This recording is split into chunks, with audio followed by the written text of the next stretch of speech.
9th के exams में तो ये क्वेश्चन पक्का आता है। सो अगर सेल एक शहर है, एक घर है, तो क्लोरोप्लास्ट उसका किचन है। सो चलो देखते हैं इस किचन में क्या होता है। सो आज हम देख लेते हैं क्लोरोप्लास्ट एंड प्लास्टिड्स को, ठीक है। सो क्लोरोप्लास्ट जो है वो बेसिकली प्लास्टिड्स की ही एक टाइप है। सो सबसे पहले हम देख लेते हैं फिर प्लास्टिड्स को, ठीक है। प्लास्टिड्स को डिस्कवर किया था स्किम्पर ने 1885 में। प्लास्टिड्स प्रेजेंट होते हैं प्लांट्स के अंदर, ठीक है। इसके अलावा फंजाई के अंदर और प्रोटिस्ट्स के अंदर। अब प्रोटिस्ट्स में आपके पास आ जाते हैं डायटोम्स, डाइनोफ्लैजिलेट्स एंड यूग्लिनॉइड्स वगैरह, ठीक है। अब हम देख लेते हैं कि प्लास्टिड्स का जो मेन रोल है वो क्या है। सो ये फैटी एसिड की सिंथेसिस में हेल्प आउट करते हैं, ग्लूकोज की सिंथेसिस में हेल्प आउट करते हैं, इसके अलावा अमाइनो एसिड्स की सिंथेसिस में भी ये हेल्प आउट करते हैं, ठीक है। नेक्स्ट अगर हम बात करें पिगमेंट्स की कि प्लास्टिड के कौन कौन से पिगमेंट्स हैं, तो पिगमेंट्स में फर्स्ट वन आपके पास आ जाता है क्लोरोप्लास्ट, फिर आ जाता है आपके पास क्रोमोप्लास्ट और थर्ड वन आपके पास आ जाता है ल्यूकोप्लास्ट। जो क्लोरोप्लास्ट है that is green in colour. Chloroplast के जो है वो पेरी ऑटोनोमस है, इसका भी अपना डीएनए होता है, अपना आरएनए होता है और अपनी प्रोटीन्स होती हैं। और क्लोरोप्लास्ट कौन से प्रोसेस में हेल्प आउट करता है, प्रोटीन सिंथेसिस में, फोटोसिंथेसिस में, सॉरी। नेक्स्ट हम देख लेते हैं क्रोमोप्लास्ट। अब क्रोमोप्लास्ट जो होते हैं दीज आर कलर्ड, इनके ब्राइट कलर्स होते हैं, ठीक है। ब्राइट कलर्स होने के अलावा जो है ये प्रेजेंट होता है फ्लावर्स के अंदर। इसके अलावा इसके अंदर एक स्पेशल रेड पिगमेंट प्रेजेंट होता है जिसको हम कैरोटीनॉइड कहते हैं। अब ये कैरोटीनॉइड जो है आपको कैरेट्स में मिलता है। इसके अलावा जो क्रोमोप्लास्ट होते हैं वो आपके पास टोमेटो में प्रेजेंट होते हैं, डैफोडिल्स में होते हैं, रोजेस वगैरह, मतलब जितने भी कलर्ड चीज़ें हैं, जितने भी कलर्ड ऑब्जेक्ट्स हैं प्लांट्स वाली कैटेगरी में, उन सब में क्या प्रेजेंट होगा, क्रोमोप्लास्ट।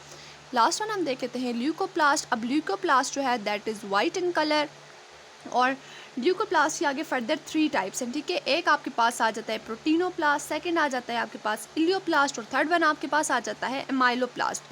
अब प्रोटीनोप्लास्ट क्या करता है कि प्रोटीन का स्टोरेज कंपाउंड है, ये प्रोटीन्स को स्टोर करता है, ठीक है। इलियोप्लास्ट क्या करता है, ये फैट स्टोरेज है, ये फैट को स्टोर करता है। और अमाइलोप्लास्ट क्या है, अमाइलोप्लास्ट आपके पास नॉन फोटोसिंथेटिक है, कार्बोहाइड्रेट्स की स्टोरेज करता है। इसके अलावा ये प्रेजेंट होता है रूट्स में, स्टेम्स में एंड ट्यूबर्स में, ठीक है। यहाँ तक क्लियर है। नेक्स्ट हम बात कर लेते हैं क्लोरोप्लास्ट की। सो क्लोरोप्लास्ट जो है वो basically that is double membrane bounded organelle, ठीक है। सो इसकी ये जो मेम्ब्रेन होती है दैट इज स्मूथ। इसके अलावा अगर हम बात करते हैं इसकी साइज की, सो जो आपके पास क्लोरोप्लास्ट का साइज है that is about 4 to 6 nanometre, ठीक है। अब इसके अंदर जो है क्लोरोप्लास्ट के अंदर मोस्टली क्लोरोफिल ए प्रेजेंट होता है। Chlorophyll A is the type of chlorophyll pigment, ठीक है। और इसके पास जो है वो अपना डीएनए होता है, इसके अलावा अपना आरएनए होता है, अपनी प्रोटीन्स होती हैं, ठीक है। इसके अलावा इसके पास अपने राइबोसोम्स होते हैं and that ribosomes are 70S, ठीक है। अगर आपको 70S की समझ नहीं है तो मैंने राइबोसोम्स पे एक डिटेल्ड वीडियो अपलोड की हुई है, आप उसको देख सकते हैं, ठीक है। वहाँ पे आपको ये 70S वाला जो चक्कर है वो आपको क्लियर हो जाएगा, ठीक है। अब अगर हम बात करते हैं इसके ओरिजिन की, सो ओरिजिन के हिसाब से दिस इज़, आपको क्या लगता है कि क्या होगा, प्रोकैरियोटिक होगा या यूकैरियोटिक होगा। सो ओरिजिन के हिसाब से chloroplast is prokaryotic in nature, ठीक है। इसके अलावा अगर हम बात करते हैं इसकी नेचर की, सो नेचर, अब देखिए नेचर किस चीज़ पे डिपेंड करेगी। देखें अब इसके पास अपना डीएनए है, अपना आरएनए है, अपनी प्रोटीन्स हैं, ठीक है। सो माइटोकॉन्ड्रिया की तरह इसकी भी जो नेचर है दैट इज़ पेरी ऑटोनॉमस, ठीक हो गया, पेरी नहीं सॉरी सेमी ऑटोनॉमस, ठीक है। अगर इसके पास अपना डीएनए है, अपना आरएनए है, अपनी प्रोटीन्स है, अपने राइबोसोम्स हैं, तो ये खुद ही अपने डीएनए की रेप्लिकेशन करेगा, अपनी कॉपीज़ बनाएगा, ठीक है। अब हम अगर इसके नंबर की बात करें, सो जो क्लोरोप्लास्ट का नंबर है वो वेरी करता है। अब कुछ में एक भी हो सकता है, कुछ में एक से ज़्यादा भी हो सकता है। सो अगर हम एलजी की एग्जांपल लें तो एलजी में सिर्फ एक ही क्रोमोसोम वो होता है, सॉरी क्लोरोफिल होता है, ठीक है। और अगर हम हायर प्लांट्स की बात करें तो हायर प्लांट्स में आपके पास आ जाते हैं 30 to 40 क्लोरोप्लास्ट, ठीक है। और अगर हम इसकी शेप की बात करें तो शेप इसका क्या होगा जी, स्फीरॉइड या सॉसर शेप, ठीक है। अब सॉसर शेप कैसी होती है, वो जो चाय पीने की प्याली के नीचे जो पिर्च टाइप, हम तो पिर्च ही बोलते हैं, आई डोंट नो कि आप लोग क्या बोलते होगे, जो उसकी पिर्च होती है ना, जो उसकी सॉसर होती है, उस टाइप का इसका कुछ स्ट्रक्चर होता है, ठीक है। स्फीरॉइड प्लस सॉसर लाइक। अब नेक्स्ट हम डायग्रामेटिकली इसको देखते हैं कि क्या है, किस तरह से इसका स्ट्रक्चर है, क्या चीज़ें हैं, क्या नहीं है इसके अंदर, ठीक है। I just forgot to resume the video. So इस टाइप का इसका कुछ स्ट्रक्चर होता है आपके पास।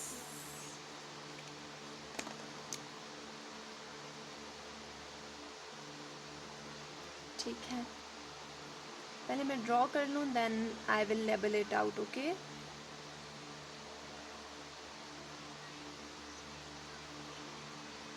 This is some sac like structure, और इन सेक्स को क्या कहते हैं आई विल टेल यू।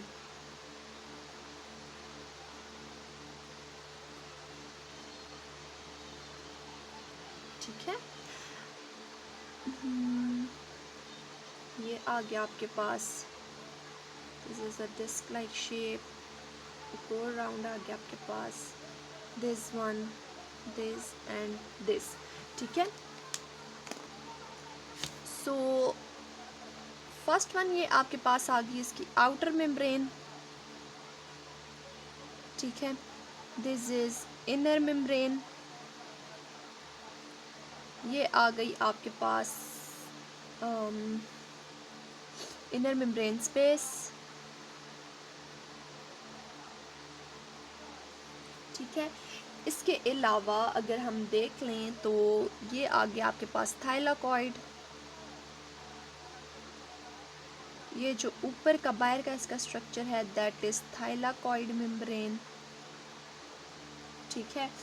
और ये आ गया आपके पास ट्रोमा, ये आ गया आपके पास क्रोमोसोम्स, इसके अलावा दिस इज ग्रैनम, ठीक है। अच्छा, ये जो चीज़ है आपके पास दैट इज प्लास्टोग्लोबुलिन, ये आ गया आपके पास प्लास्टोग्लोबुलिन। इसके अलावा दिस इज लेमिना, ठीक है। ये जो आ गया दिस इज डीएनए, ठीक है। अब जो एक्सटर्नल और इंटरनल मेम्ब्रेन है ये आपके पास बना देते हैं क्लोरोप्लास्ट का envelope. So this is all about diagram, if you people want to take the screenshot then you can take,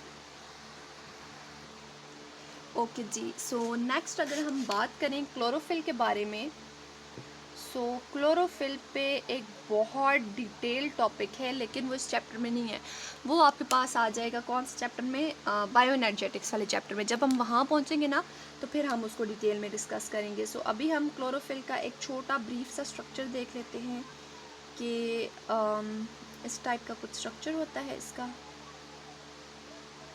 ठीक है, लाइक दिस एंड यहाँ से ये हो गया आपके पास, ठीक है। ये आ जाएगा आपके पास, बाकी का मैं दूसरा कलर यूज़ कर लेती हूँ ताकि आपको समझ में आ जाए ना, ठीक है। ये जैसे लग रहा है कि इन्वर्टेड स्माइली है but it's not smiley, okay, this is electron acceptor. So ये जो चीज़ है आपके पास दैट इज़ थाइलाकॉइड मेम्ब्रेन, ठीक है। इसके अलावा ये आपके पास आ गए क्लोरोफिल के मॉलिक्यूल्स,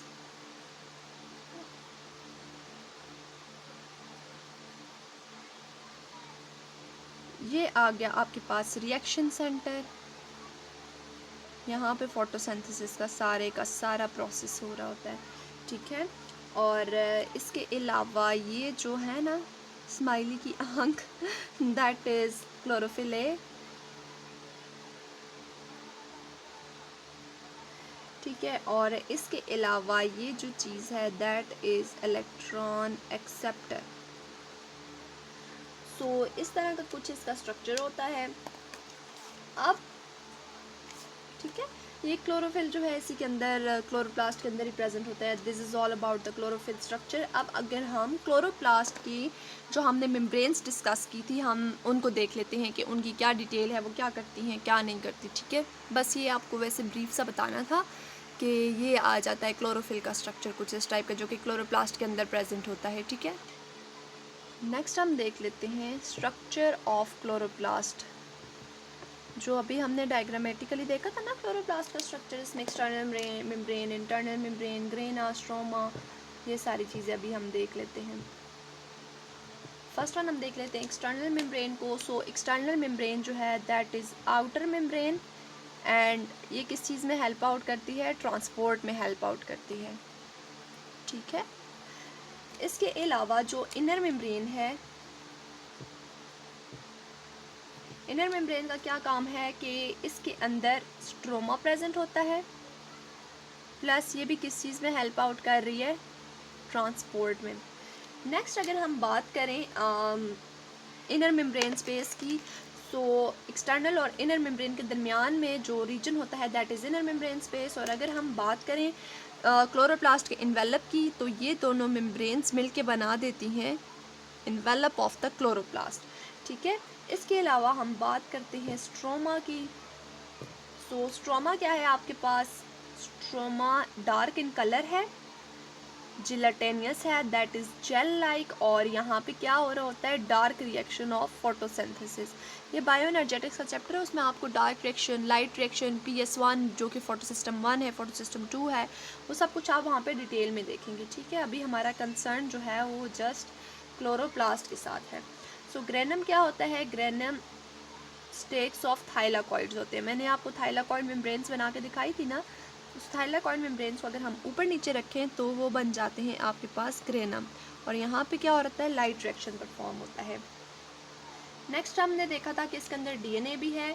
सो अब इसको क्या होता है कि प्रोटीन्स बनानी होती हैं, प्रोटीन्स के लिए उसको कुछ DNA कोडेड जीन्स चाहिए होती हैं, ठीक है। और उन जीन्स को वो कहाँ पे यूज़ कर रहे होते हैं, प्रोटीन सिंथेसिस में प्लस RNA सिंथेसिस में। इसके अलावा अगर हम बात करें राइबोसोम्स की, सो इसकी सेमी ऑटोनॉमस नेचर है। So it will have 70S ribosomes, और 70S राइबोसोम्स किस चीज़ में हेल्प आउट करेंगे, वही आ गया आपके पास प्रोटीन्स की सिंथेसिस में, ठीक है। और ये 70S जो है this is Svedberg unit. Next अगर हम बात करते हैं थाइलाकॉइड्स की, सो थाइलाकॉइड्स जो हैं that are flattened sac like structures, ठीक है। This is all about the structure of chloroplast. Next हम बात करें अगर स्ट्रोमा एंड ग्रेना की डिफरेंस की, सो इनके दरमियान में कुछ कंपैरिजन, कुछ चीज़ें जो हैं वो सिमिलर हैं, कुछ चीज़ें जो हैं वो डिफरेंट है। सबसे पहले हम बात करते हैं स्ट्रोमा की। स्ट्रोमा जो है दैट इज़ डार्क जिलेटेनियस, जिलेटेनियस मीन्स कि जेल लाइक एंड क्लोइडल, ठीक है, क्लोइडल सा होता है ये। और इसके अलावा this is enclosed by the inner membrane, inner membrane के अंदर प्रेजेंट होता है, जो आपके पास इनर मेम्ब्रेन के अंदर सारा जो रीजन है दैट इज़ स्ट्रोमा। इसके अलावा इसके जो राइबोसोम्स होते हैं दैट आर 70S राइबोसोम्स, और एंजाइम इसके अंदर एक रुबिस्को नाम का एंजाइम प्रेजेंट होता है।